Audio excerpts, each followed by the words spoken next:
Hey friends, it's Sheryl from Tutoring with Sheryl. I'm the tech coach for tutors, hopping in to chat with you for a couple of minutes about my upcoming Tech Hub for Tutors workshops. Now, my techies in the Tech Hub, they get to come for free. They are in a membership role. This is nothing that's going to cost them anything in addition, but I like to open things up for people who don't want the membership, don't feel like they need the library of curated things that I've created, like chronologically or topic-wise through solving tech problems or learning how to tutor online. So what I'm opening up for the month of April is April 3rd, which is a Thursday evening. Double check my website to be sure I've got this right, but it's a Thursday evening, whatever that first Thursday in April is. We are going to be meeting and talking about the pros and cons of having a YouTube page. And honestly, can a YouTube page grow your business? And it's really going to depend on what your business is. I mean, if you are a reading tutor, how do you want that to look? If you are a writing tutor, how do you want that to look? If you are a curator of worksheets for other tutors, what could that look like for you? If you run a testing center, what might that look like for you? And so really talking about would this be a good thing or a bad thing? How can you use long form content to grow your business versus short form content? And if people are watching your videos, are you sending them somewhere? So we're really going to be talking about that. That'll be about an hour long live workshop. And then my other one is that following Sunday, that Sunday of that might be the second Sunday in April, but go ahead and go double check it. Same week, just that weekend of that Thursday. So what would that be? Thursday, Friday, Saturday, Sunday, the 7th at 7 p.m. And we're going to be talking about how you can use Google Meet to do online tutoring. I get a lot of people that reach out to me and they are in-person tutors and they're like, ooh, should I use Zoom? Should I use Google Meet? Well, I use Google Meet because I have a paid workspace account, but you can use Google Meet for free. Now, Google Meet for free means that you're going to have some limitations, but a paid workspace account is under $100 for the whole year. You pay Google for that. You get access to all of the upgrades on the Google apps.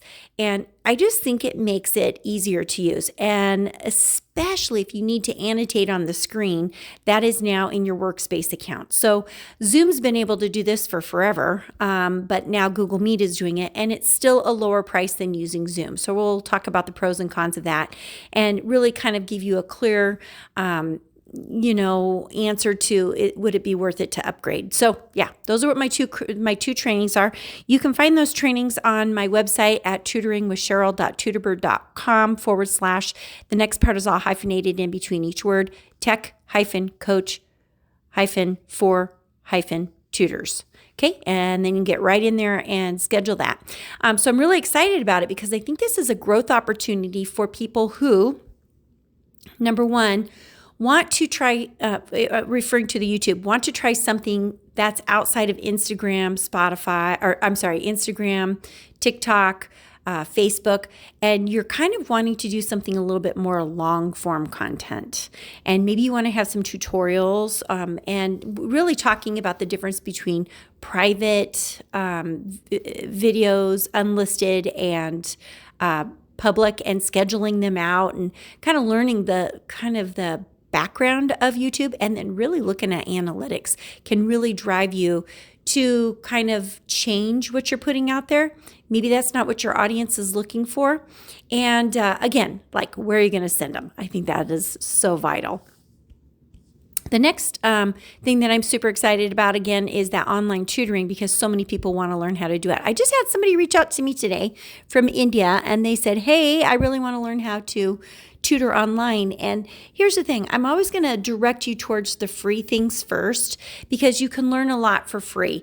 And then once you really don't get to the point where you want to move forward, but you don't know how, because you've kind of drank up all that free content, then we can kind of narrow down what is it that you still don't understand. I think a lot of people think that there's just this magic pill or this magic potion or spell that you can put over somebody and say, voila, now you know it. But it really does take practice. And another thing I can always recommend for people, and it's maybe not a good fit for everybody, especially if you have absolutely no previous experiences or prior experiences. You could work for a company for a while to kind of get the ins and outs of what does it look like to be a tutor. But what I think you're going to find is that price point is going to be a little bit lower for your expertise. But somebody who's never done it before and you just want to give it a try, why not? I mean, I recently signed up to, you're all going to laugh at this. I'm like, hey, I'm going to try Instacart. And so I signed up to be an Instacart person. And then I went out in the field and gave it a shot. And I'm like, that's not for me. So sometimes you just need to try it and see if it's something that you want to do. I mean, I did all the trainings and everything, but then when the real thing hit, I was like, oh, this just doesn't look like it's something that I can do. It's just not something feasible where I live. But I was really glad I had the experience, and now I can tell you that it's not for me. All right, so I'm going to wrap this one up. It's short, it's sweet, it's to the point. Go check out the Tech Hub for Tutors offering, and techies. Get in there, explore the new content that I've put in there, and leave your questions and comments, and I will get back to you immediately. You guys make it a great day, and as usual, keep the learning going.